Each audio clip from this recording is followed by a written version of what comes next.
सद्गुरु कबीर का संपूर्ण दर्शन किसी एक के लिए नहीं है, किसी जाति के लिए नहीं, किसी मतपंथ मजहब के लिए नहीं और किसी विशेष जीव के लिए भी नहीं, संपूर्ण मनुष्य जाति के लिए।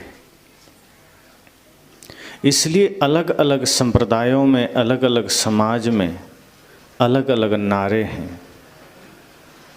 कोई कहता है इस्लाम जिंदाबाद, कोई कहता है ईसाई जिंदाबाद, कोई हिंदू जिंदाबाद, कोई कहता है सूअर ना मारो, कोई कहते हैं गाय ना मारो, कोई कहते हैं मनुष्य ना मारो। सद्गुरु कबीर कहते हैं जीव मत मारो बापुरा, सबका एक है प्राण। वे कहते हैं बात ठीक है, आदमी को न सताओ, गाय बहुत उपयोगी प्राणी है, उसे माँ का दर्जा मिला है, निश्चय ही पूजा योग्य है, सेवा योग्य है, सुरक्षा योग्य है। लेकिन सद्गुरु कबीर कहते हैं कि जो लोग यह नारा लेकर घूमते हैं कि गौ हत्या बंद हो, वे लोग भी मुर्गी मार कर खाते हैं, वे लोग भी बकरी मार कर खाते हैं। सद्गुरु कहते हैं गाय की हत्या तो बंद होनी ही चाहिए, बिल्कुल होनी चाहिए, लेकिन मुर्गी क्यों मारते हो? मुर्गी ने क्या बिगाड़ा? बकरी ने क्या बिगाड़ा?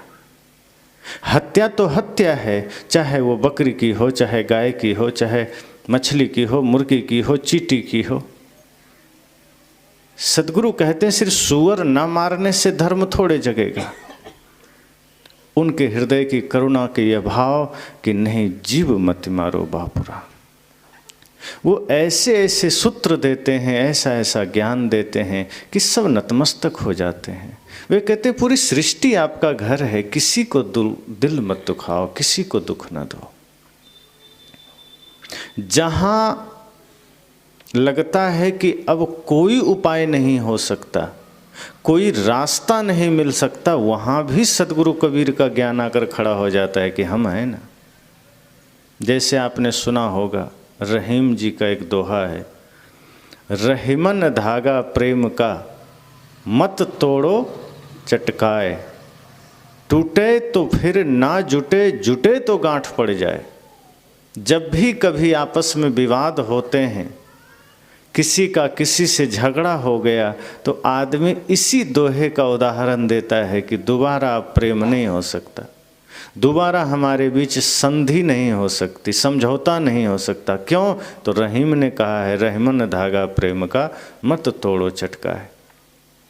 रहीम जी ने तो पूर्ण विराम लगा दिया कि अगर एक बार प्रेम का धागा टूट गया तो वो जुट नहीं सकता है, और जुटेगा तो बीच में गांठ पड़ जाएगी। तो लोगों ने सद्गुरु कबीर से शायद इस तरह के भाव पूछे होंगे, क्योंकि सद्गुरु कबीर एक पक्ष में बात नहीं करते हैं, वो सर्वांगीण तौर पर सोच कर, विचार कर, चिंतन करके अपनी बातें करते हैं, ताकि उनकी बातों को कोई काट ना सके। तो रहीम कहते हैं कि अगर जुटेगा तो गांठ पड़ेगा, वो बीच में संबंध हो भी गया, मित्रता हो भी गई, तो कसक बनी रहेगी, वो गांठ बनी रहेगी, उतना प्रेम नहीं हो सकता। परंतु सद्गुरु कबीर कहते हैं नहीं नहीं, ऐसी बात नहीं है। अरे एक बार कौन कहे, हजारों बार भी टूट जाए तो पुनः जुटेगा, कोई गांठ नहीं पड़ेगा। तो लोगों ने कहा तो हैरानी की बात है, कैसे? तो सद्गुरु कबीर ने कहा, सोना सज्जन साधुजन टूटी जुरे 100 बार, कूजन कुंभ कुम्हार का एक धका दरार। उन्होंने कहा कि जुड़ सकता है, हजारों बार जुड़ सकता है, कोई गांठ नहीं पड़ेगी, लेकिन शर्त यह है कि वह सोना हो, सज्जन हो, साधुजन हो। अब घड़े की भांति होगा, जैसे मिट्टी का घड़ा है, अब तोड़ दीजिए तो एक बार में टूट जाएगा, उसमें फिर दरार, जोड़ने पर दरार पड़ जाएगी। अगर कोई व्यक्ति घड़े की भांति है, दुर्जन प्रवृत्ति का है, उसके अंदर बुराई है, उसके अंदर मलिनता है, तब तो वो जुड़ा भी है तो ठीक से जुड़ा नहीं है। अगर किसी के टूटने से और जुड़ने से गांठ पड़ रही है तो सद्गुरु कहते हैं इसका अर्थ तो यह है कि वो जुड़ा भी ठीक से नहीं था। जिसके टूटने और जुटने पर गांठ पड़ जाए वो पहले ही ठीक से नहीं जुड़ा था, उसका भाव ठीक से नहीं जुड़ा था। लेकिन अगर कोई, जैसे सोना है, सोना का गहना है, आप उसे जिस शेप में बनाना चाहें, जिस प्रकार के आभूषण बनाना चाहें, आप उसे ले जाइए ज्वेलर्स में, जो बनाने वाले हैं वे लोग उसको वैसा ही आभूषण एक बार नहीं 1000 बार बना देंगे। वो गला देंगे, वो सब लिक्विड फॉर्म में आ जाएगा, फिर से आभूषण बन जाता है।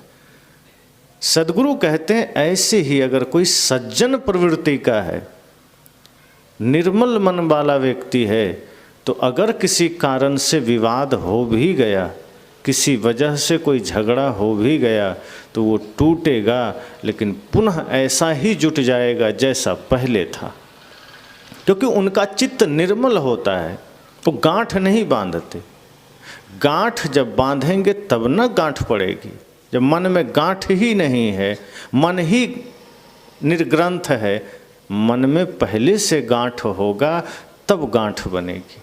किसी के प्रति हमारे मन में पहले से ही कुछ हमने गांठ बना लिया, उसके प्रति निश्चल भाव नहीं है, तो फिर दोबारा जुड़ेंगे तो गांठ बनेगी। सद्गुरु कहते हैं जिसने पहले ही मन को अपने गांठों से मुक्त कर लिया तो उसके मन में कभी गांठ नहीं पड़ेगी। जैसे जल में आप लाठी मारिए तो जिस समय लाठी मारेंगे उस बीच में दोनों जल धाराएं अलग हो जाएगी, आधा इधर आधा इधर, लेकिन लाठी हटते फिर एक हो जाता है, उसमें कोई दरार नहीं पड़ती। सद्गुरु कहते हैं निर्मल मन का जो व्यक्ति होता है उसकी प्रवृत्ति ऐसी ही होती है। अगर किसी कारण से कोई विवाद हो गया, कोई झगड़ा हो गया, आपस में कोई छोटी मोटी ऊंच नीच बात हो गई, तो बीच में अगर कोई क्रोध या लड़ाई का डंडा पड़ भी गया तो जैसे ही वो हटेगा क्षण भर में फिर सही हो जाएगा। जैसे बच्चे का मन होता है, छोटे छोटे बच्चे आपस में कितनी बार लड़ते हैं, दिन भर में वो अपने ही भाई से, मित्र से हमें लगता है 10-20 बार लड़ लेते हैं, लेकिन खाने का समय होगा साथ से बैठ के खा लेंगे, सोने का समय होगा साथ सो लेंगे। हम उसे नादान कहते हैं, लेकिन असली अवस्था में है वो बुराइयों को दिल में रखता नहीं है, वो होश असली है। वो लोग कहते हैं बच्चा है तो अबोध है, संत कहते हैं नहीं, अबोध तो आप सब हैं जो लड़ाई गांठे रहते हैं, जो कोई थोड़ा सा गाली दे दिया तो तुरंत दिल में बैठा लिए, वो तो होश में है। कि कुछ विवाद हो भी गया तो खूब लड़ लिया, एक दूसरे को मार भी लिया, लेकिन खाने का समय होगा एक साथ खा लेगा, सोने का समय होगा एक साथ सो लेगा, एक दूसरे के साथ बैठ जाएगा, बोलेगा, चलेगा, हंसेगा, कोई समस्या नहीं। सद्गुरु कहते हैं ये प्रवृत्ति अगर है तो हजारों बार जुड़ सकते हैं, लाखों बार जुड़ सकते हैं। तो सद्गुरु कबीर का यह चिंतन है कि वो अवसर देते हैं, लोगों के पास विकल्प देते हैं कि अगर कोई गलती हो गई है तो ग्लानि से कोई मर ना जाए। कई बार लोग होता है गलती हो गई तो किसी ने कह दिया नहीं अब कोई समाधान नहीं है, अब आपने बड़ा पाप किया है, अब आपके पास कोई उपाय नहीं, कोई समाधान नहीं, तो आदमी सोचता है पाप हो ही गया है, कोई समाधान नहीं है तो मर जाना ठीक है। सद्गुरु कहते हैं नहीं, इस शरीर माया के अधीन है, गलती हो जाती है, भूल हो सकती है, किसी से भी हो सकती है, लेकिन आपके पास अवसर है, उपाय है, अंतिम श्वास तक अवसर है, घबराना नहीं, बस सजग रहना कि अगर गिरे फिर उठने का संकल्प रखना, भूल हुई पुनः ठीक करने का संकल्प रखना। तो सद्गुरु कबीर एक एक पग पर हमारे साथ खड़े होते हैं, वो हमें रास्ता देते हैं, उपाय देते हैं, मार्ग देते हैं। इसलिए मैंने कहा कि सदैव सद्गुरु कबीर के ज्ञान को, सद्गुरु कबीर के शब्द को हमें चिंतन करना है, मनन करना है। वे हमारे लिए ही कहते हैं, हमारे हित के लिए कहते हैं, हमारी भलाई के लिए कहते हैं। वे हमें सबल बनाना चाहते हैं, वे निर्बल नहीं देखना चाहते। अगर वे हमारे साथ विचारों के रूप में खड़े हैं, इसका मतलब वो हमें कमज़ोर नहीं बनाना चाहते। वे कहते हैं कि नहीं, मैं तुम्हें सहारा देना चाहता हूँ कि तुम मजबूत बन सको, सफल सबल बन सको, सशक्त बन सको, ताकि इस संसार में आप कहीं भी जाएं तो आप हार ना सकें, आप पराजित ना हो सकें, आप विजयी रहें सदैव।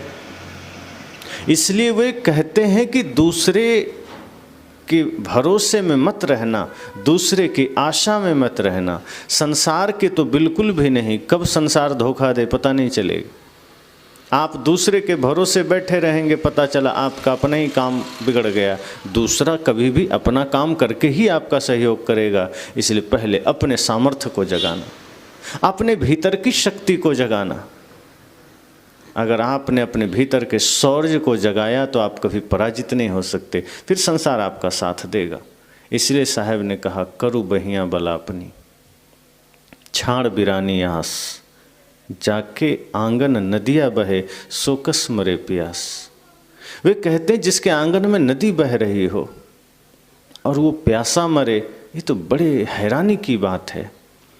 जिसके पास है शक्ति, भीतर सबके सामर्थ्य छिपा हुआ है, कोई ऐसा व्यक्ति नहीं जो कमज़ोर है। आप अपने को कमज़ोर मत मानिए। हम कमज़ोर मान लेते हैं कि ये काम हमसे नहीं होगा, एकदम नहीं होगा। संत कहते हैं नहीं, आपसे ही होगा, दूसरा कौन करेगा। आप कर सकते हैं। अपने भीतर यह आत्मविश्वास जगाइए। सद्गुरु कबीर सहयोग कर रहे हैं आपके आत्मविश्वास को जगाने के लिए। सद्गुरु कहते हैं अगर आप एक नारी हैं, आप एक पुरुष हैं, अपने भीतर के पुरुषत्व को जगाइए, अपने भीतर की शक्ति को जगाइए, सामर्थ्य को जगाइए। आप क्या नहीं कर सकते। इस धरती पर जितने भी बड़े बड़े काम हुए हैं, बड़ी बड़ी खोजें हुए हैं, कौन किया। चाहे हिमालय की चोटी पर चढ़ना हुआ, कोई आदमी ही चढ़ा और कोई दैवी शक्ति नहीं मिला उसे, ये आप ही हमारे तरह बन करके चढ़ गया। चांद पर पहले कौन गया, आदमी ही गया। समुद्र की गहराई को किसने नापा, आदमी ही नापा। हवाई जहाज से लेकर के एक सुई तक की खोज आदमी ने ही की है। और आज एक से एक चीज़ों की खोज हो रही जो पहले बिल्कुल नहीं थी। एक से एक अजीब व गरीब चीज़ दुनिया में आ रही। कौन कर रहा है, आप ही तो कर रहे हैं। सद्गुरु कहते हैं कमज़ोर मत बनिए, अपने भीतर की शक्ति को जगाइए। कभी भी अपने को हताश निराश मत करिए कि हमसे ये नहीं होगा, वो नहीं होगा। अगर आप निराशा में जिएंगे, हताशा में जिएंगे तो निश्चय ही आप पराजित होते रहेंगे, आप हारते रहेंगे, कदम कदम पर हारते रहेंगे। और अक्सर निराशा आती है अच्छे कार्यों के समय।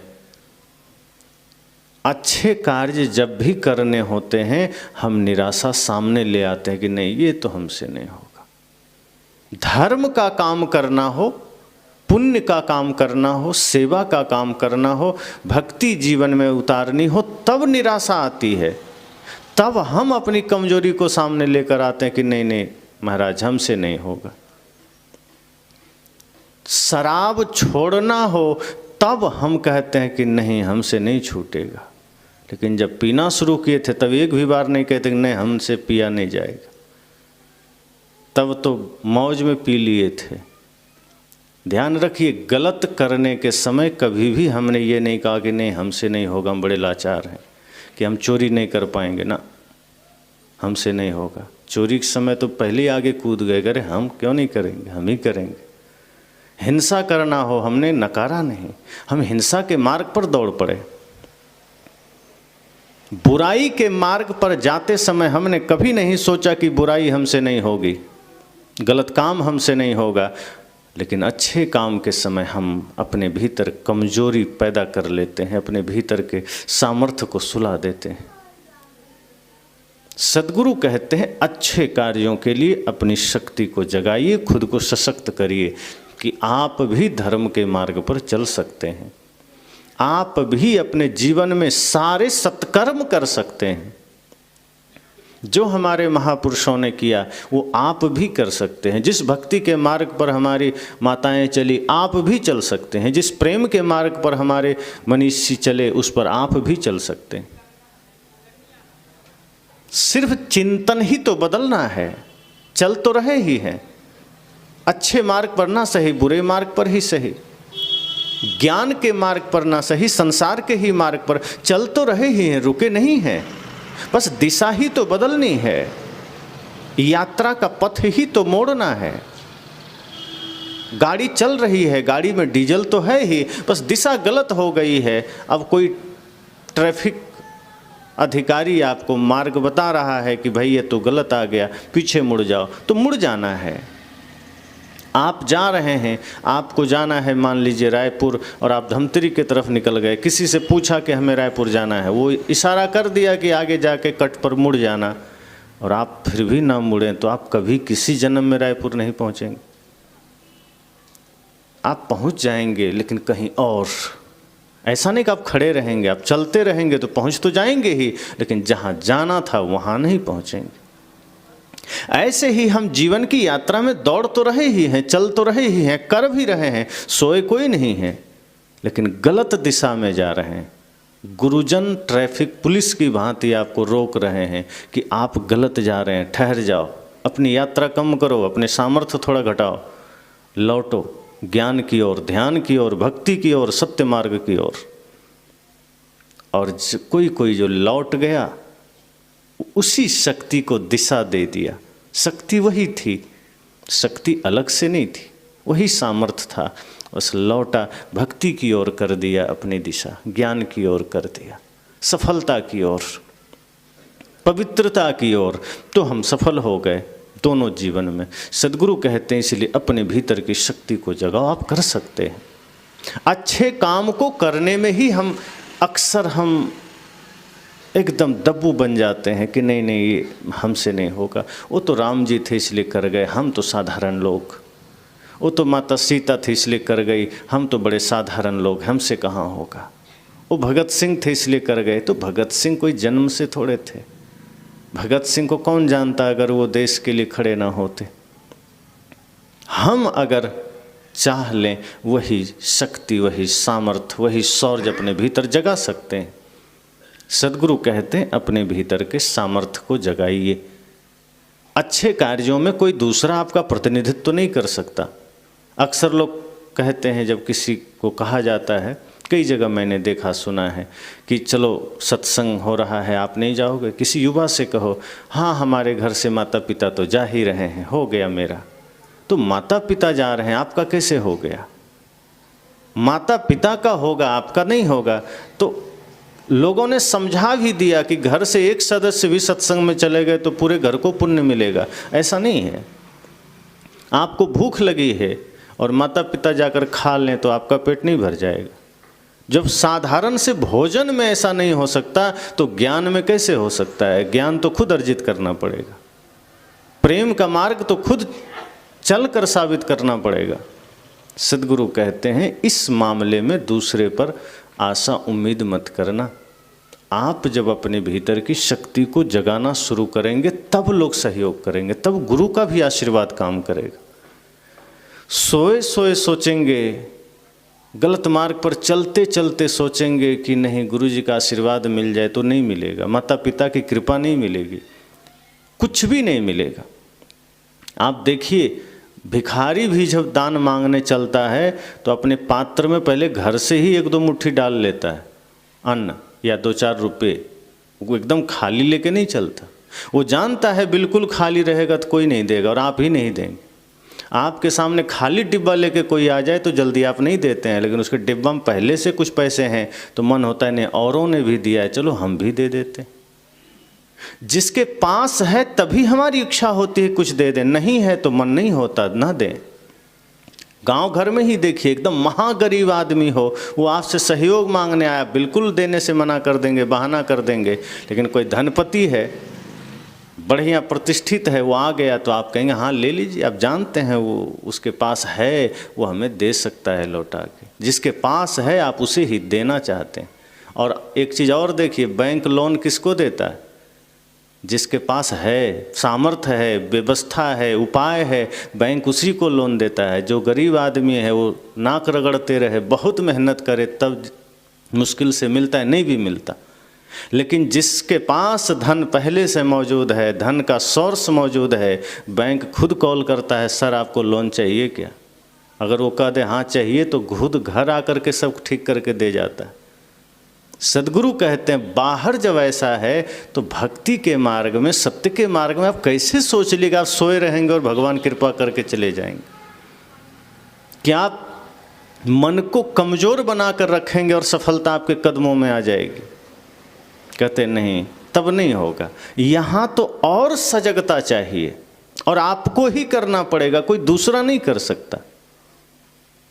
ऐसा नहीं कि आप सोचें कि चलो मेरे घर से पिताजी सत्संग में चले गए मेरा काम बन जाएगा, माताजी चली गई या बेटा चला गया काम बन गया। बिल्कुल नहीं, उसका चलेगा, उसका काम हो जाएगा, आपका नहीं होगा।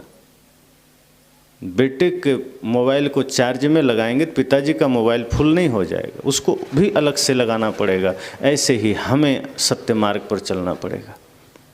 आप देखिए, जब महाभारत का युद्ध होने को था और भगवान श्री कृष्ण ने कह दिया कि अब तो युद्ध टलेगा नहीं, युद्ध होना ही है, तो ऐसा करो जो मेरे पास पहले आ जाएगा मैं उसको सहयोग करूंगा। तो दुर्योधन भी खुश हो गया कि चलो ऐसी घोषणा कर दिए हैं तब तो मौका अच्छा है। अर्जुन भी कि चलो अब तो भगवान के पास चलना पड़ेगा। लेकिन श्री कृष्ण ने कहा क्या कि जो प्रातःकाल पहले आएगा उसी को सहयोग मिलेगा। तो दुर्योधन आधी रात में ही चल दिया, कहा कि सुबह का कौन इंतजार करे, पहले ही। और वो जा भी नहीं रहा था। मामला क्या था? वो कहा, शकुनी ने भेजा कि तुम जाओ। पहले क्या कहा दुर्योधन ने? हम जाएंगे उस ग्वाले को पैर छूने? बिल्कुल नहीं। शकुनी ने कहा तुमको विजय श्री चाहिए, युद्ध में जीत चाहिए, तो जाने में क्या हर्ज है, जाके थोड़ा पैर छू लेना। दुर्योधन अहंकार में था, कहा मुझे तो आपके और पिताजी के पैर छूने में कष्ट होता है, मैं उस ग्वाले का कैसे छूऊंगा। शकुनी ने कहा तुम नादान हो। तब दुशासन ने कहा कि ऐसा है दुर्योधन भैया नहीं जाना चाहते हैं तो मैं चला जाता हूँ इनके बदले। तो वहाँ शकुनी ने बड़ा ज्ञान की बात कहा तुम महामूर्ख हो, ये युद्ध, ये लड़ाई दुर्योधन की है और यहाँ प्रतिनिधित्व तो नहीं चलता है। यहाँ दुर्योधन को खुद आगे जाना होगा, नेतृत्व करना होगा, सामना करना होगा, इससे खुद अपना मार्ग तय करना होगा। तुम क्या, इसके माँ और पिता भी चाहें तो कुछ नहीं कर सकते। ये ऐसा मार्ग है जहाँ दुर्योधन को ही चलना है। और तब दुर्योधन गया भी। आप सब कहानी सुने ही हैं कि वो जाके, अहंकार तो था ही, पहली बात तो चलना ही नहीं आया, रथ लेकर गया। और जब गया भी तो सिर के तरफ जाके बैठा। और अर्जुन जब सुबह नींद खुली देखता है अरे सुबह हो गई, अब क्या, लगता है कहीं दुर्योधन भैया पहले तो नहीं चले गए। बाहर निकला तो देखता है रथ के पहिए का निशान, तो समझ गया, लगता है वो चला गया है, हमसे आगे निकला। लेकिन फिर सोचा कि जिसको चलना नहीं आया उसको बैठना भी नहीं आया होगा। याचक बनकर वो नहीं गया है, रथ पर राजा बनकर गया है। पैदल जाता तो ठीक था, वो तो रथ लेकर गया है, लाव लश्कर के साथ गया है। तो जिसको चलना नहीं आया, निश्चय ही बैठने नहीं आया होगा, वो हमारी जगह छोड़ के बैठा होगा। हमारे लिए अभी भी उम्मीद बची है। और सही में दुर्योधन सिर के तरफ बैठा था, कुर्सी अपने से ले लिया था। ये नहीं कि गए तो हाथ जोड़ के जमीन में बैठे ने, अपने से कुर्सी लेके कृष्ण के सिर पर। अहंकार था कि ग्वाले ठीक है, सामर्थ्य है इसके पास, लेकिन हम तो राजपुरुष हैं, हम कैसे नीचे बैठेंगे। कुर्सी लेके बैठ गया। अर्जुन जब गया तो मन ही मन मुस्कुराया कि वाह धन्य हो तुम, अहंकार यहाँ भी तुम्हारा सामने आ गया। और आप सब जानते हैं कृष्ण की आँख खुलती है तो सामने तो नज़र पड़ेगी। कृष्ण के सामने पैरों के पास अर्जुन हाथ जोड़े खड़ा है। कृष्ण ने कहा, अरे अर्जुन तुम? कहा जी। तो पीछे से दुर्योधन कहता है, वो तो अभी आया, हम आधी रात से यहीं बैठे हैं। तब कृष्ण सिर पीछे करते हैं, अच्छा तुम भी आए? अरे तुम भी आए हो? हम तो 4-5 घंटे से यहीं बैठे हैं। कहा तो भैया आँखें सामने हैं, पीछे थोड़े जब तुमको देख रहे हैं। अब हम पहले अर्जुन को देखें तो यही मांग सकता है। दुर्योधन ने कहे तो अनैतिक बात हो गई, आप न्याय प्रिय हैं, पहले हम आए हैं, हमको दीजिए। तो श्री कृष्ण तो बहुत तेज थे, वो कहे चलो नीतिक हिसाब से तो ठीक है, तुम पहले आए हो, तुम्हें ही मांगना है। और अर्जुन ने भी कह दिया, हे श्री कृष्ण वही पहले आया है, सही बात है, उसी को मौका दीजिए। तो देखिए अवसर भी आया कुछ लेने का, तो चूक गया। वो अहंकार था, मूर्खता थी, बुद्धि मलिन थी, किसी विवेकी का संग किया नहीं, और जो विवेक की बात समझाता था उससे अलग हो जाता था, जो मूर्खता सिखाता था उसको अपना मानता था। तो श्री कृष्ण ने चालाकी करी, उन्होंने कहा कि देखो एक तरफ मेरी नारायणी सेना है जो त्रिलोक में सबसे ऊंची है, बड़ी है, शक्तिशाली है, और एक तरफ मैं निहत्था कृष्ण, और मैं युद्ध में लड़ूंगा भी नहीं, हथियार भी नहीं उठाऊंगा, तो दो है, तुम क्या लोगे? अब इतना जो कहा तो दुर्योधन कहा अच्छा हुआ पहले मुझे मौका मिला, कहीं अर्जुन को मिला होता और नारायणी सेना ले लेता तो हम तो खाली रह जाते। कहा हमें नारायणी सेना दे दीजिए, तुरंत हंस दिया। तब जो है कृष्ण भी मुस्कुराए, अर्जुन भी मुस्कुराया कि वाह बहुत अच्छा। फिर अर्जुन से कहा कि आप क्या चाहते हैं? कहा हमें तो आप ही चाहिए, हम तो नारायणी सेना हमें नहीं चाहिए, आप चाहिए। क्योंकि कृष्ण अर्थात सद्गुरु जिसके जीवन में है, ज्ञान जिसके जीवन में है, वो किसी भी युद्ध में बाहर हो भीतर हो भटक नहीं सकता है, वो मार्ग नहीं भूल सकता, वो सदैव मार्ग पर रहेगा, सदैव उसकी दिशाएं बनी रहेगी, सदैव उसका मन एकाग्र रहेगा। हे सद्गुरु रूपी कृष्ण आप मुझे चाहिए। तो सामर्थ्य तो था उसके पास, दुर्योधन के पास, लेकिन उस सामर्थ्य का गलत उपयोग किया और उस मार्ग पर चला भी। एक तो चलना ही नहीं चाहता था, सोचा दूसरे के वजह से काम हो जाए, तो खुद चलना पड़ा, लेकिन खुद चला तो अहंकार बस चला। कल मैंने कहा था ना कि अहंकार जहाँ सामने आएगा तो संत और गुरु और भगवान का दर्शन का कोई फल नहीं मिलेगा। इस घटना से समझ जाइए कि वो चला तो सही, प्रयत्न तो किया, प्रयास तो किया, लेकिन अहंकार छोड़ नहीं पाया, घमंड छोड़ नहीं पाया, और इस वजह से वो कृष्ण के सामने जा कर के भी कृष्ण को समझ नहीं पाया। भगवान श्री कृष्ण के निकट होकर के भी उसने संसार ही मांगा। सद्गुरु यहाँ कहते हैं कि आप भी अगर अपने भीतर के सामर्थ्य को थोड़ा जगाओगे, वो भी धर्म मार्ग के लिए, अधर्म के लिए नहीं। अधर्म के लिए तो हमारा सामर्थ्य जगा हुआ है, अभी लड़ाई हो जाए तो हर आदमी पहलवान बन जाता है, हम कम हैं। लेकिन धर्म की बात हो तो हर आदमी घर घुस जाएगा कि नहीं नहीं अभी टाइम नहीं है। लड़ाई के लिए, झगड़े के लिए, प्रपंच के लिए हर आदमी शेर बन जाता है, लेकिन जहाँ प्रेम की बात हो, सत्य की बात हो, वहाँ हम कमज़ोर बन जाते हैं। सद्गुरु कहते हैं नहीं, इसमें बहादुर बनिए, इसमें आगे आइए, अपने भीतर की चेतना को जगाइए, अपने भीतर के सामर्थ्य को जगाइए, और आप इसी जीवन में, इसी शरीर में रहते हुए जब अपनी भगवत्ता को, अपनी शक्ति को, अपने सामर्थ्य को जगा लेंगे तो वही तो इतिहास बनता है। जो हम पूर्व के कुछ महापुरुषों को स्मरण करते हैं, ऐसे ही तो उन्होंने भी अपनी सोई हुई चेतना को जगाई, अपने सामर्थ्य को जगाया, और जो दिशा गलत मार्ग की ओर थी उनकी, वो सही दिशा में चली गई। वो धर्म की दिशा हो गई, वो प्रेम की दिशा हो गई, वो करुणा की दिशा हो गई, वो भक्ति की दिशा हो गई। सद्गुरु कबीर कहते हैं करु बहिया बल आपनी, अपने बाहुबल का भरोसा करना। संसार साथ नहीं देता, बुराई में तो दे भी देगा, लेकिन जिस वक्त आप अकेले होंगे कोई साथ नहीं देगा। आपने सुना है वो भजन, पास माल है जब तक हाथ सब मिलाएंगे, देखा हाथ खाली है फिर नजर न आएंगे। जब तक माल है पास में, हाथ मिलाने के लिए लोग आएंगे। पद में है, लोग हाथ मिलाने आ जाएंगे, आपका साथी बन जाएंगे। लेकिन देखा हाथ खाली है, फिर नजर ना आएंगे। यही तो संसार है। आपके पास अनुकूलता है, आपके जीवन में सामर्थ्य है, लोग मित्र बन जाएंगे, आपका साथी बन जाएंगे। लेकिन जैसे ही आप प्रतिकूलता में आएंगे, जैसे ही आप विपत्ति में आएंगे, संकट में आएंगे, अपना करीबी भी धीरे धीरे सब अलग हो जाएंगे। फिर कोई साथ ना देगा। लेकिन जो साथ दे सकता है वो सत्संग है, ज्ञान है, सद्गुरु संत है, धर्म है, और वो हमने किया नहीं। यही साहब कह रहे हैं, करो बहिया बल आपनी, अपने बाहुबल का भरोसा करो, अपने भीतर की शक्ति को जगाओ, अपने सामर्थ्य को जगाओ, और सज्जनों को देखिए, संतों को देखिए, महापुरुषों को देखिए, उनके जीवन से कुछ सीखने का प्रयास करिए। अगर सोए रहे और सोचे कि सोए सोए काम बन जाएगा, कभी सोए हुए काम नहीं बनता।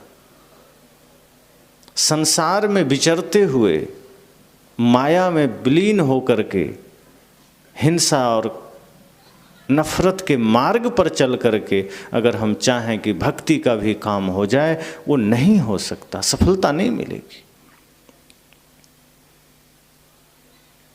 आज वही प्रयास अधिकांश लोग करते हैं कि जीवन में कोई बुराई न छोड़ना पड़े, कोई ऐब, कोई दोष न छोड़ना पड़े, और बस गुरुजी ऐसा कोई जड़ी दे दें जो ले लें तो हम सारे पाप करते हुए पाप से मुक्त होते रहें।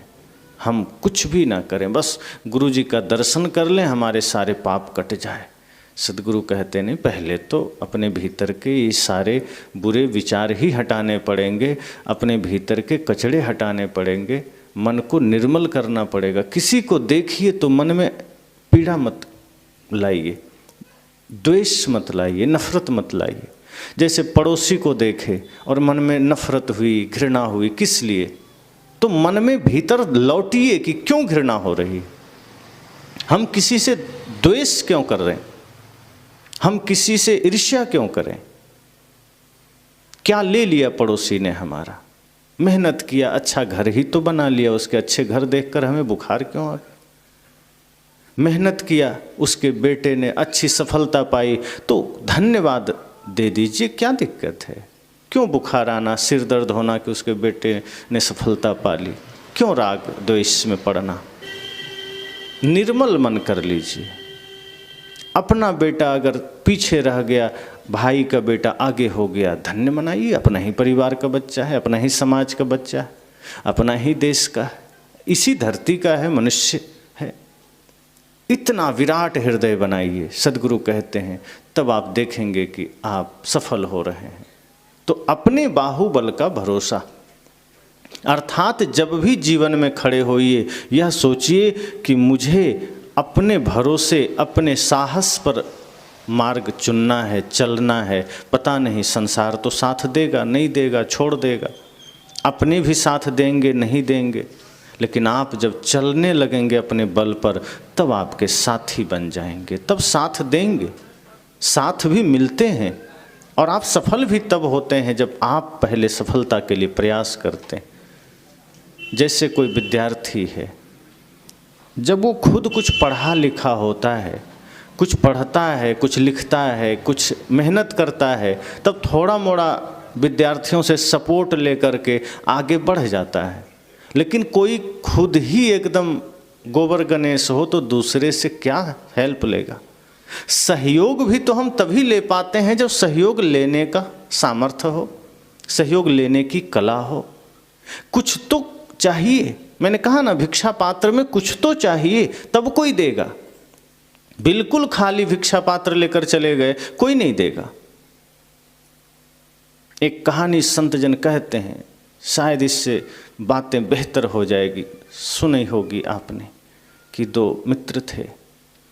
एक बड़ा तेज था, बुद्धिमान था, और दूसरा महाबैल, मतलब पैदल दिमाग से, पढ़ने लिखने में गोबर गणेश, लेकिन फिल्म देखने में आगे, क्रिकेट खेलने में आगे, लड़ाई झगड़ा करने में आगे, रात में देर तक सोना 1 बजे तक, और तब तक पढ़ता नहीं था। गाने सुनना, फिल्में देखना, नाच में जाना, यही उसकी प्रवृत्ति थी। पहले का समय था, पुरानी बात है। जो बुद्धिमान था, तेज था, उसकी एक ही भावना कि हम बढ़िया पढ़ें, बढ़िया लिखें और सदैव उत्तीर्ण हों और कुछ माता पिता के लिए करें, अपने जीवन में कुछ सफलता पाएं। तो इस तरह से वो बेचारा मेहनत करता, लेकिन दोनों में दोस्ती थी, मित्रता थी दोनों में। जो बुद्धू था, दिमाग से पैदल था, वो पढ़ता नहीं था, बहुत कम। तो जब भी परीक्षा का समय आवे तो बगल में ही बैठता था, तो वो कहता था, मित्र तुम बढ़िया से लिख लेना कॉपी, फिर हमको दे देना, देख के वही लिख देंगे, कौन मेहनत करे, तुम तो पढ़ ही रहे हो, हम खेल लेते हैं।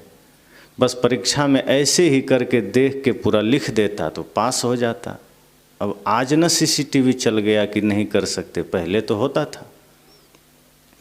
तो इस तरह से पहली, दूसरी, तीसरी ऐसे ही करते करते उसने 12वीं कक्षा तक पास कर लिया।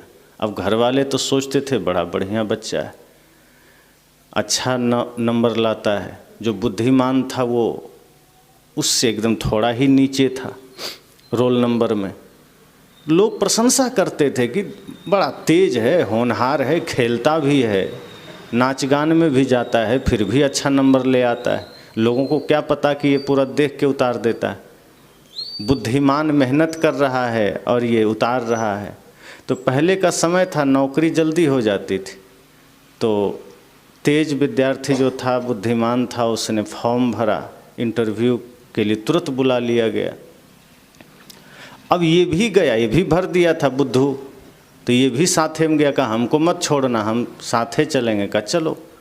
तो वहाँ जब गया तो इंटरव्यू के लिए अंदर बुलाया गया, तो वहाँ इंटरव्यू के शिक्षक ने कहा, देखो 5 प्रश्न पूछेंगे, अगर 5 का जवाब तुमने सही सही दे दिया तो तुम्हारी नौकरी पक्की। अब बाहर जो बुद्धू था वो इंतज़ार कर रहा था कि यहाँ चूक गए, साथ में बुलाता तो देख के बोल देते, अब आगे पीछे हो गए हैं, अब दिक्कत हो जाएगी। अब तक साथ में रहते थे तो देख देख के लिख देते थे, अब ये मौखिक है तो यहाँ तो मुश्किल होगा। फिर सोच रहा है कोई बात नहीं, 2-4 मिनट के लिए मौका मिलेगा, उतना में ही सब काम कर लेंगे। पसीना भी आ रहा है, बैठा है बेचारा। अंदर पूछने वाले जो शिक्षक थे, इंटरव्यू लेने वाले, उन्होंने बुद्धिमान से कहा, देखो बेटा 5 प्रश्न पूछे जाएंगे, 5 का जवाब अगर तुमने सही सही दे दिया तो तुम्हारी नौकरी पक्की। कहा ठीक है सर। पढ़ा था, मेहनत किया था, कॉन्फिडेंस था, संकल्प मजबूत था कि हम कर ले जाएंगे। घबराया नहीं, कहा बिल्कुल सर हम तैयार हैं। तो इंटरव्यू के टीचर ने कहा, बताओ भारत के प्रधानमंत्री का क्या नाम है? तुरंत बताया, उस समय अटल बिहारी वाजपेयी प्रधानमंत्री थे। कहा सर अटल बिहारी वाजपेयी। का बिल्कुल ठीक। दूसरा प्रश्न, वे अभी कहाँ से आए हैं? उस समय वो अमेरिका से आए थे। कहा सर अमेरिका से। कहा बिल्कुल, बहुत बढ़िया, एकदम ठीक। कहा तीसरा प्रश्न, बताओ पृथ्वी कैसी है? बुद्धिमान ने कहा सर कुछ लोग कहते हैं गोल है, कुछ लोग कहते हैं चपटी है, अभी विज्ञान खोज कर रहा है। कहा ये भी एकदम ठीक, बहुत बढ़िया। बेटा ये बताओ भारत को आज़ादी कब मिली? उसने कहा सर प्रक्रिया 1857 में शुरू हुई, सफलता 1947 को मिली। शिक्षक खुश हुए। कहा बस अंतिम प्रश्न का उत्तर दे दो, तुम्हारी नौकरी पक्की।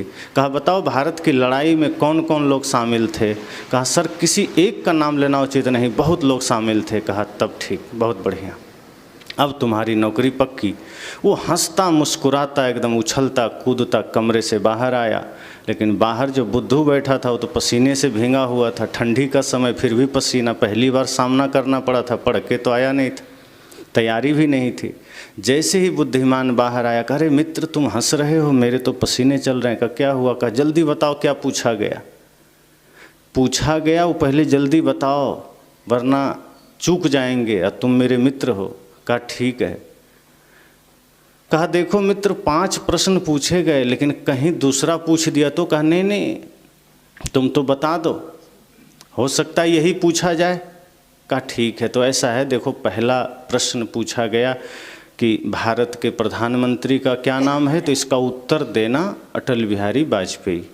और दूसरा प्रश्न वे कहाँ से आए हैं, इतना कहा ही था कि उधर घंटी बज गई। अब बुद्धू ने कहा मित्र, प्रश्न और उत्तर अगर तुम साथ साथ बताते रहे तब तो वैसे भी हम चूक जाएंगे, इंटरव्यू नहीं जाएंगे, नौकरी में छूट जाएंगे। ऐसा करो, क्रम से तुम उत्तर जल्दी बता दो। कहा ठीक है। कहा मैं वही याद कर लूँगा। कहा देखो, पहला प्रश्न का उत्तर देना श्री अटल बिहारी वाजपेयी, दूसरे प्रश्न का उत्तर देना वे अभी अमेरिका से आए हैं, तीसरे प्रश्न का उत्तर देना कुछ लोग कहते हैं गोल है, कुछ लोग कहते हैं चपटी है, विज्ञान अभी खोज कर रहा है, चौथे प्रश्न का उत्तर देना प्रक्रिया 1857 में शुरू हुई, सफलता 1947 को मिली, अंतिम का यह उत्तर देना किसी एक का नाम लेना उचित नहीं, कई लोग शामिल थे। अब वो एकदम क्रमशः उत्तर को रटने लगा और धीरे धीरे कक्ष की ओर बढ़ने लगा। हड़बड़ा रहा है कि कहीं पहला दूसरे में ना चला जाए, दूसरा चौथे में ना चला जाए, इसलिए क्रम बढ़िया बने रहना चाहिए, नहीं तो इधर उधर हो जाएगा। तो बढ़ भी रहा है, पसीना भी है, रुमाल भी 2-4 ले आया था। वो जानता था आज दुर्गति होने वाली। बढ़ा, भरोसा तो था नहीं, अपना पढ़ा नहीं था, जीवन भर क्रिकेट खेला था। अब जब असली समय आया था इम्तिहान का, तो बुद्धिमान तो नाचता हुआ निकला, वो रोता हुआ जा रहा है, लेकिन सोचा कि जो बताया है कहीं मैच कर गया तो काम बन जाएगा। बस वही उत्तर को क्रमशः बैठाने में धीरे धीरे रूम में पहुंच गया। बार बार उसी चिंता में है कि कहीं एक वाला 3 में ना चला जाए। बस 1 2 3 4 5 क्रमशः याद करते हुए घुस गया अंदर। तो जो इंटरव्यू ले रहे थे टीचर ने देखा कि कुछ परेशान सा लग रहा है, ठंडी का महीना है, पसीना से भीगा हुआ है। तब तक वो बिल्कुल कक्ष में निकट पहुंच गया। शिक्षक ने सोचा कि कहीं इसको हम कठिन सवाल करेंगे तो घबरा जाएगा। चलो अच्छा है, लग रहा है थोड़ा कमज़ोर विद्यार्थी है, पहले इसका हालचाल तो पूछ लें। सिर पर हाथ रखा, कहा बेटा तुम्हारा नाम क्या है? तो वो तो उत्तर दोहराने में लगा था। अचानक उसे लगा पहला प्रश्न शुरू हो गया है। कहा सर अटल बिहारी वाजपेयी। तो शिक्षक भी हड़बड़ाए, कहे मेरे पास अटल बिहारी वाजपेयी कहाँ से आ गए? फिर सोचा हो सकता है एक नाम के कई व्यक्ति होते हैं, इसका भी नाम अटल बिहारी वाजपेयी हो, क्या दिक्कत। तब तक उन्होंने फिर पीठ सहलाया, कहा बेटा तुम अभी कहाँ से आए हो? उससे लगा दूसरा प्रश्न शुरू हो गया। कहा सर अमेरिका से। तब उनको लगा शिक्षक को कि ये पागल है, मेरा विज्ञापन छत्तीसगढ़ के लिए है, अमेरिका से नौकरी करने यहाँ आ गया। तब कहा बेवकूफ़ तुम्हारी बुद्धि कैसी है? उसे लगा तीसरा प्रश्न है। कहा सर कुछ लोग कहते हैं गोल है, कुछ लोग कहते हैं चपटी है, विज्ञान अभी खोज कर रहा है। अब तो मास्टर का दिमाग और चकराया, कहा ये नालायक तो कब पैदा हो गया? उसे लगा ये चौथा प्रश्न है। कहा सर प्रक्रिया 1857 में शुरू हुई थी, सफलता 1947 को मिली। मास्टर साहब गुस्से से एकदम पागल। कहा बेवकूफ़ तुझे किसने पैदा कर दिया? उसे लगा ये 5वां सवाल है। कहा सर किसी एक का नाम लेना उचित नहीं।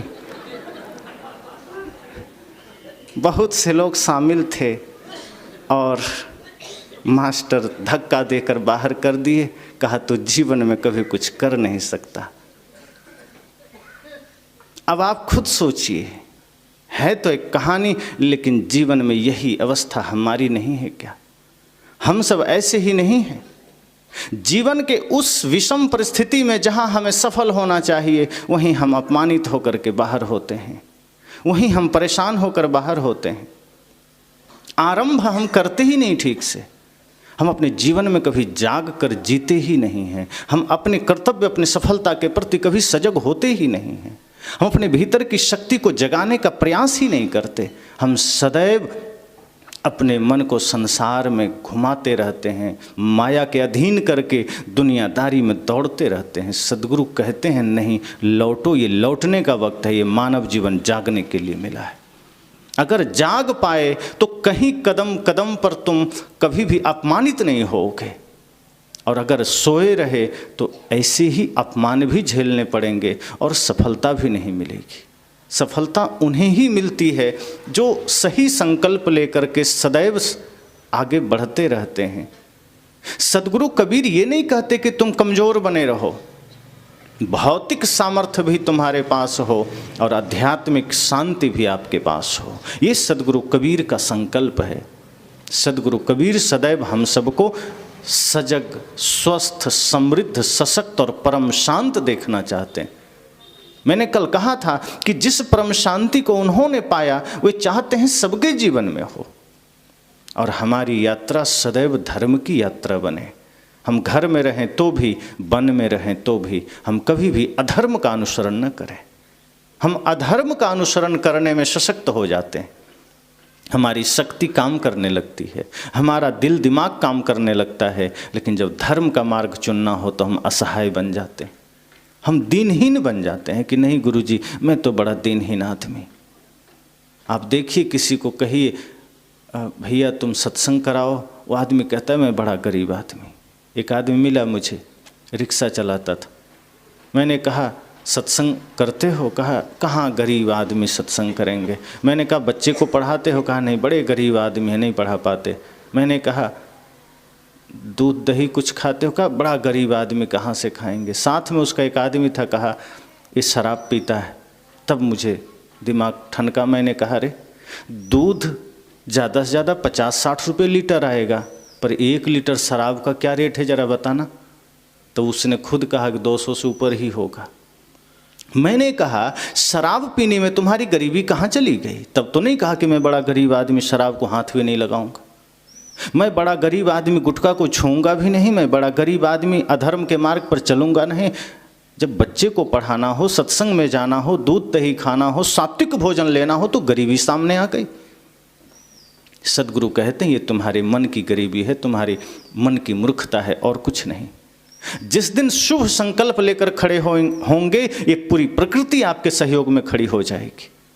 लेकिन जब हम अशुभ संकल्प लेते हैं, गलत कर्म करने को प्रेरित होते हैं, तब हमें लगता तो है कि हम कर ले जा रहे हैं, वैसे ही लोग हमें मिल भी जाते हैं, लेकिन वो धीरे धीरे प्रकृति भी हमसे विमुख होती है, गुरु संतों का आशीर्वाद हमसे विमुख होता है, सारे शुभ कर्म हमसे विमुख हो जाते हैं और अंत में हमें भयंकर पीड़ा झेलनी पड़ती है।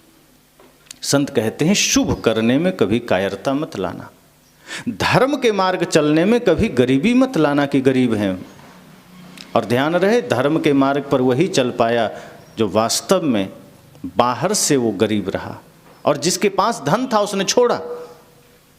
बाहर कुछ भी था, लेकिन बुद्ध तब बने जब बाहर के ऐश्वर्य को छोड़ दिया। महावीर तब बने जब बाहर के सारे ऐश्वर्य को छोड़ दिया। जब तक ऐश्वर्य में थे, माया में थे, तब तक वो सिद्धार्थ थे, तब तक वे वर्धमान थे। लेकिन जब उन्होंने सब कुछ छोड़ा, अर्थात जब सबकी आसक्ति का त्याग कर दिया, तब परम धन पाया, परम सत्य पाया, तब ज्ञान का धन पाया। इसलिए सद्गुरु कहते हैं सामर्थ आप वहाँ मत दिखाना जो आपको कुमार्ग पर ले जाए। गलत रास्ते पर चलने के समय सदैव यह सोचना कि नहीं मैं नहीं चल सकता। अच्छे मार्ग पर चलना हो तो सजग हो जाना कि ये हम कर सकते हैं।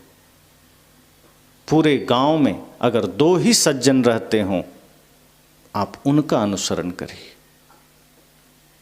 एक आदमी ने कहा क्या करें, हम 10 लोगों के बीच रहते हैं, खैनी तंबाकू खाना पड़ता है। मैंने कहा क्या मुंह में ठूंस देते हैं? कहा नहीं, अब थोड़ा मर्यादा की बात है, 9 खा रहे हम ना खाएं तो अपमान है। मैं कहा गजब आदमी, तंबाकू ना खाना अपमान है कि खाना मूर्खता और अपमान है? अरे भाई ऐसा बन के रहो कि वो तुमसे सीख जाए कि वो खाना छोड़ दे। अपने भीतर वो शक्ति जगाइए, वो सामर्थ्य जगाइए कि उन 9 के पीछे आपको नहीं, वो 9 को आपके मार्ग का अनुसरण करने का बोध हो जाए। आप खुद को धर्म के मार्ग पर चलना तो सिखाइए, खुद के भीतर वो सत्य, अहिंसा, प्रेम, करुणा को धारण तो करिए, शुद्धता को धारण तो करिए। आप 50 लोगों के बीच भी रहेंगे, वो 50 आपका अनुसरण कर सके, ऐसा तो बनाइए जीवन को। भीड़ में भेड़ों की तरह चलना कोई बहादुरी नहीं है। सिंह की तरह होना, अकेले ही चलना कोई चिंता नहीं, लेकिन भीड़ में भेड़ बनकर चलना ये कोई महानता नहीं है कि 50 आदमी मांस खा रहा है तो हम भी खा लिए, कि 50 आदमी तंबाकू खा रहा है तो हम भी खा लिए, शराब पी रहा है तो हम भी पी लिए। नहीं, आप छोड़िए बुराई और अपने जीवन को इतना व्यवस्थित बनाइए कि उन 10, 20, 50 लोगों को भी आप में संभावना दिखने लगे, आपको पा करके वो भी सोचे कि मैं धन्य हो गया, हमारा साथी धार्मिक है, ज्ञानी है, चरित्रवान है, मुझे भी इसके मार्ग पर चलना है। सोचो अगर सदगुरु कबीर यही सोच लिए होते, भगवान बुद्ध यही सोच लिए होते कि नहीं संसार तो कुमार्ग पर चल रहा है, हम कैसे सन्मार्ग पर चल सकते हैं, हमें भी उसी के साथ चलना है, तब क्या होता। भगवान महावीर यही सोचते, मीराबाई यही सोच लेती, गुरु नानक देव यही सोच लेते, संत रैदास यही सोच लेते, तो क्या होता। आज भी आपके गांव में जो सज्जन है, अगर वो सोच लें कि नहीं नहीं सब तो उधर जा रहा है अंडा खाने, हम भी उधर ही चलते हैं, तो क्या होगा। जहाँ पुण्य का क्षय होगा तभी तो प्रलय आता है। ये जो भयंकर बीमारियाँ हमारे देश से और दुनिया में आ रही हैं, कहाँ से आ रही। ये जो असमय में भयंकर तूफान आ जाना, बारिश आ जाना, भूकंप आ जाना, ये क्या है। प्रकृति के साथ हमने इतने खिलवाड़ कर दिए हैं, इतनी ज़्यादा हमने गंदगी फैला दी है धरती पर कि प्रकृति अपना संतुलन बैठाने के लिए कुछ भी कर सकती है। कहीं महामारी ले आती है, कहीं भूकंप ले आती है, कहीं सुनामी ले आती है। आज हवा शुद्ध नहीं, भोजन शुद्ध नहीं, कुछ भी शुद्ध नहीं। धरती हमने अपवित्र कर दिया, जल हमने अपवित्र कर दिया। सदगुरु कहते हैं शुभ कार्य करने में अपनी शक्ति को जगाइए, अपने सामर्थ्य को जगाइए, गलत कार्य में नहीं। किसी को प्रताड़ित करने में बलवान मत बनिए कि किसी को सताना है तो ताकतवर बन गए, किसी को उठाना है तो शक्ति दिखाइए, किसी के जीवन का सहारा बनकर खड़े होइए, किसी को गिराने में मत बनिए, किसी के घर उजाड़ने में शक्तिशाली मत बनिए, किसी के जीवन में आंसू लाने के लिए शक्ति मत दिखाइए। अपनी शक्ति का प्रयोग करिए किसी के आंसू पोंछने में, किसी के घर बनाने में, बसाने में। सदगुरु कहते हैं अपने बाहुबल अर्थात अपने धर्म के बल को जगाना, अधर्म के बल को नहीं। अपने बल का दुरुपयोग मत कर देना। अगर धन है तो धन का दुरुपयोग मत करना। धन भी अधर्म का कारण बन जाता है। अगर हम धन जुआ में लगा दिए, हम धन व्यभिचार में लगा दिए, हिंसा में लगा दिए, मरने मरवाने में लगा दिए, झूठे मुकदमे में लगा दिए, सदगुरु कहते हैं आपका धन भी अधर्म का कारण बन जाएगा। लेकिन जब आप अपने धन को सेवा में लगाएंगे, सत्संग में लगाएंगे, जन कल्याण में लगाएंगे, तब वो धन भी धर्म का कारण बन जाता है। संग्रह की आवश्यकता नहीं है, धन का सदुपयोग करना है। अपनी शक्ति, अपने ज्ञान, अपने सामर्थ्य को धर्म का सहारा दीजिए। बल है, बल भी धर्म का कारण बनेगा, ज्ञान भी धर्म का कारण बनेगा। लेकिन आज किसी के पास नॉलेज है, जानकारी है, तो उस जानकारी को भी अधर्म के उपयोग में लगाता है। किसी के पास धन है तो पाप में लगाता है। और जिस तरीके से हम व्यवहार करते हैं वो प्रवृत्तियां वैसी ही बन जाती है, फिर हम उसी मार्ग पर दौड़ते हैं, उधर ही जाएंगे। इसलिए जीवन मिला है, सेवा करिए, धर्म के मार्ग पर चलिए। धर्म के मार्ग सुन सुन करके ये मत सोचिए कि हम हिंदू धर्म में चल दें, सिख धर्म में, ईसाई धर्म में, बौद्ध धर्म में या जैन धर्म में चल दें। धर्म के मार्ग पर चलिए, मतलब इतना ही, इंसानियत के मार्ग पर चलिए, प्रेम के मार्ग पर चलिए, सत्य के मार्ग पर चलिए। ये है धर्म के मार्ग पर चलना। जहाँ भी जीवन में मौका मिले किसी के काम आइए, चेष्टा करिए। अगर धन है मेरे पास, ये धन काम आए किसी के। धन होते हुए अगर कोई धन के बिना मर गया, उसके सहारे आप न बन पाए, आपके पास बल होते हुए अगर कोई बल के बिना मर गया या कोई लाचार हो गया, तो समझना कि आपका बल, आपका धन किसी काम का नहीं। हनुमान जी से सीखिए, उनका बल सात्विक बल था, सदैव दूसरों के संकट हरने में उपयोग करते थे। कुंभकर्ण के पास भी बल था, वो अपने बल को दूसरों को सताने में उपयोग करता था। तो कुंभकर्ण की पूजा नहीं होती, हनुमान जी की पूजा होती। जिसने अपने बल को सात्विकता में प्रयोग किया, लोगों के उद्धार और कल्याण में प्रयोग किया। हमारे संत जन भी अपने शक्ति, अपने सामर्थ्य का प्रयोग जगत कल्याण में करते हैं। ऐसा नहीं है कि धन की आवश्यकता नहीं है। सदगुरु कबीर यह नहीं कहते कि धन फेंक करके भिखारी बन जाओ, वे कहते हैं कमाओ धन, अर्जित करो, क्योंकि भोजन चाहिए, कपड़ा चाहिए, घर चाहिए, सेवा के लिए भी धन चाहिए। लेकिन ध्यान ये रहे कि धन आपका मंजिल नहीं है, जो मात्र रास्ता है, मार्ग है, आपकी सुविधाओं का एक साधन है, जरूरी है, पर उसको जो महत्व है उसी महत्व में रखना। धन सिर पर न चढ़ जाए, धन पैर की जूती है वैसा ही रहे, लेकिन उसका जो स्थान है वहीं रहे, तभी शोभा देगा, तभी आप धर्म मार्ग पर चल सकते हैं। और कहीं धन चढ़ गया यहाँ तो समझना सब नष्ट हो गया। जूता कितना भी कीमती हो जाए, 50,000 का भी हो जाए, आप सिर पर नहीं डाल सकते कि नहीं 50,000 का जूता खरीदा तो पैर में कैसे पहने, खराब हो जाएगा, सिर पर बांध के चलेंगे तो दुनिया पागल कहेगी। पगड़ी भले ही 100 रुपये की हो, सिर पर पग पहनी जाएगी। इसे पैरों में कोई नहीं लगाता, ये सम्मान है। इसलिए धर्म बाहर से आपको सस्ता भले दिखे, पर उससे ज़्यादा कीमती कुछ नहीं, वो सिर पर रखा जाएगा।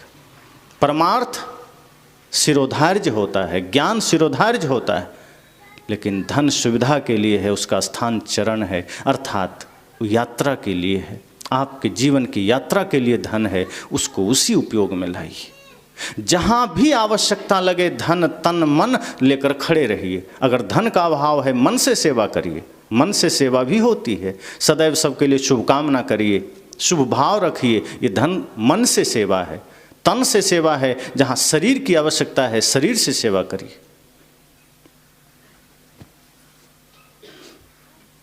जो कुछ भी अपने पास है उसे सेवा में लगाइए। एक आदमी ने मुझसे कहा, ऐसे ही मैं बोल रहा था, कहा आप लोग को तो हम लोग धन देते हैं, आप लोग क्या करते हैं, आप लोग तो कुछ नहीं सेवा करते हैं। तो मैंने कहा कभी अवसर लगे तो आश्रम आना। आपको मैं जो कहूँगा हो सकता है झूठा लगे, पर जब आश्रम आएंगे तो आप खुद अनुभव करेंगे कि हम और कुछ दे दें, क्योंकि वहाँ सेवा होती है। और सही बात, जहाँ हम लोग का आश्रम है जंगल एरिया में, बगल में शिव मंदिर है, अभी बिल्कुल नया स्थापना हुई है, बहुत व्यवस्थाओं का अभाव है, लेकिन सदैव हमारा संकल्प रहा, सदैव हमारे भीतर एक ही भाव कि अंतिम श्वास तक जो कुछ भी मुझे मिलेगा अपने उपयोग जितना बन सके कम से कम में जीवन चले और बाकी को सेवा में लगाना है। और सेवा इस रूप में कि वहाँ 2-3 बातें जो जाननी चाहिए आप सबको, किस रूप में हम सेवा कर सकते हैं। वो जंगल एरिया, तो जब हमारे पास कुछ सामर्थ्य नहीं, बाहरी भौतिक रूप से व्यवस्थाएं नहीं थी, हमने वहाँ कदम ही रखा था, तो 2 किलोमीटर तक सड़क पर कोई पानी की व्यवस्था नहीं। जंगल एरिया, पहाड़ एरिया, वन्य प्राणी के लिए, गाय के लिए, भैंस के लिए, आम इंसान के लिए हाईवे पर कहीं पानी की व्यवस्था नहीं।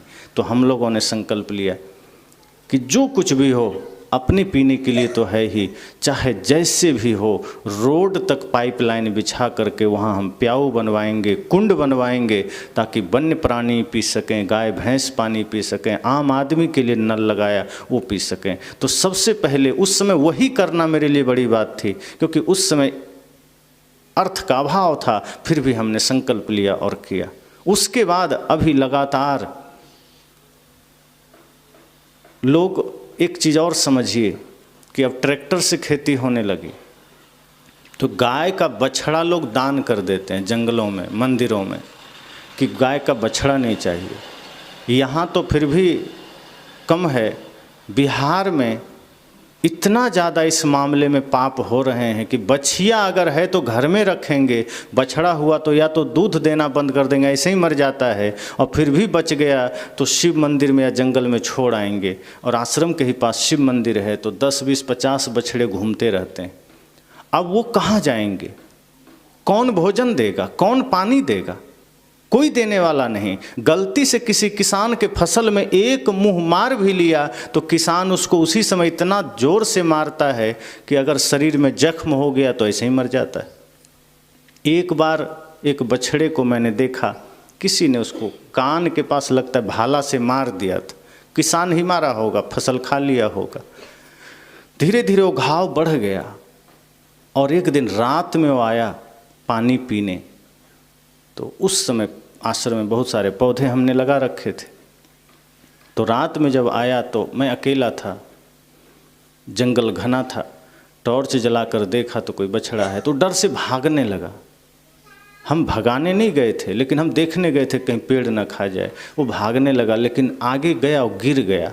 तो गिरा तो वहाँ खून गिरने लगा। मैं देखा तो गंध आई, तो उसको पकड़ करके ले आए आश्रम, उठा करके। छोटा बछड़ा था। रात में ही पानी दिया। उसके बाद मैं सोचा कि कोई मामला होगा, ठीक हो जाएगा, लेकिन हमें नींद नहीं आई। रात में हम घंटे घंटे पर जगते रहे, उसके जाके टॉर्च जला के देख आते, फिर सो जाते। सुबह हमने सबसे पहले डॉक्टर को बुलाया, किसी तरह इसको ठीक करिए। डॉक्टर ने कहा अभी ठीक नहीं हो सकता, घाव खोपड़ी में चला गया, बहुत भयंकर है, इसको बहुत जख्म है, किसी ने मारा है। फिर भी 1000-1500 रुपये की दवा दी गई। डॉक्टर ने कहा इस विधि से आपको इसको ड्रेसिंग करना है। तो डॉक्टर तो चले गए, प्रतिदिन मैं करने लगा। 4-5 दिन किया, खुद से उसके घाव को साफ करना, दवा लगाना, सब कुछ करना, लेकिन 5वें-6वें दिन वो मर गया। उस दिन मुझे बड़ी पीड़ा हुई। वो वीडियो अभी भी यूट्यूब पर है, आप सब देख सकते हैं, हमारे ही चैनल पर है। हमने फिर संकल्प लिया उसी दिन, और उसको हमने जैसे एक संत की समाधि दी जाती है, हमने उसे वैसी ही समाधि दिया और संकल्प लिया कि जब भी मेरा सामर्थ्य होगा, यहाँ एक गौ सेवा, सदगुरु कबीर गौ सेवा धाम बनेगा। और इसलिए नहीं कि हम गाय पाल करके दूध खाएं, इसलिए कि ऐसे लाचार गौवंशों को हम रख करके सेवा दे सकें, हमारे आँखों के सामने वो मर न सके।